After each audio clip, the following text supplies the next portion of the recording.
Fishbone diagram.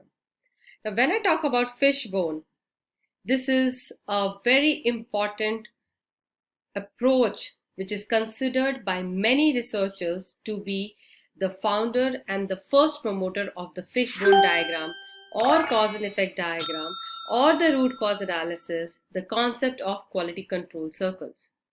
Cause and effect diagram was actually developed by Dr. Ishikawa in 1943. It was also two other names that are Ishikawa diagram and fishbone. The shape of the diagram looks like the skeleton of a fish to identify quality problems based on their degree of importance. The cause and effect diagram is a problem solving tool that investigates and analyzes systematically all the potential or real causes that results in a single effect. On the other hand, it is an efficient tool that equips the organization management to explore for the possible causes of the problem.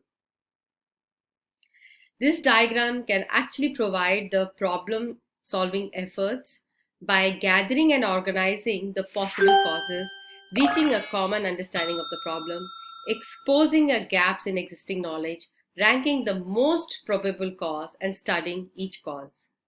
The generic categories of these cause and effect diagrams are usually 6 elements such as environment, material, machine, measurement, man, method, and you will see it is indicated by arrows and entering the main cause arrow.